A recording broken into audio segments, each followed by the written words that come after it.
Ya, pemirsa, KPK menetapkan Sekjen DPR RI Indra Iskandar sebagai tersangka kasus dugaan korupsi dalam perlengkapan rumah jabatan anggota DPR tahun anggaran 2020. Indra Iskandar ditetapkan sebagai tersangka dengan 6 orang lainnya.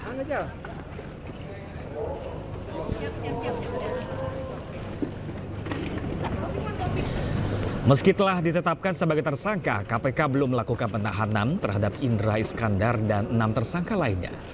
Indra Iskandar dan 6 orang dijadikan tersangka oleh KPK dalam kasus dugaan korupsi pengadaan perlengkapan rumah jabatan anggota DPR tahun anggaran 2020. Penahanan ketujuh tersangka masih menunggu penghitungan kerugian keuangan negara.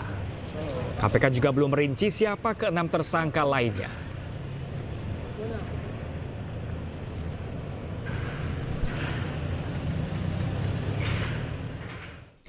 Sementara itu, pemirsa, Masyarakat Anti Korupsi Indonesia atau MAKI menilai KPK lambat dalam memproses investigasi korupsi rumah dinas DPR RI.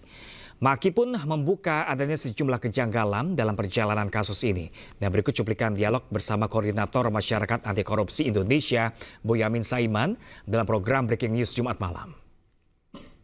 Lebaran saya mau menggugat ini karena ini termasuk perkara mangkrak lama. Karena apa? Itu Indra ini sudah pra-peradilan di Pengadilan Jakarta Selatan dan ditolak. Gitu. Dan kemudian pernah dicekal. Nah, cekalnya udah habis itu. Nah, lama terus kemudian saya declare bahwa saya akan mengajukan gugatan pra-peradilan perkara mangkrak di KPK. Salah satunya kasus Petral, 2 ya kasus rumah dinas, 3 EKTP.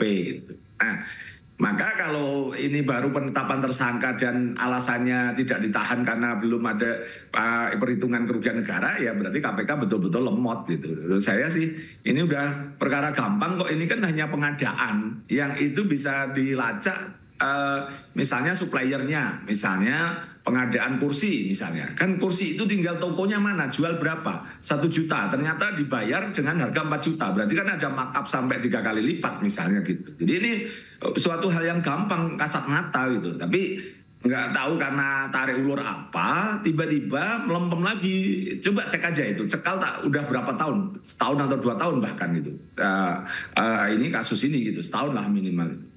Iya, diajukan pra-peradilan dan ditolak oleh hakim. Berarti kan penetapan tersangkanya sah waktu itu.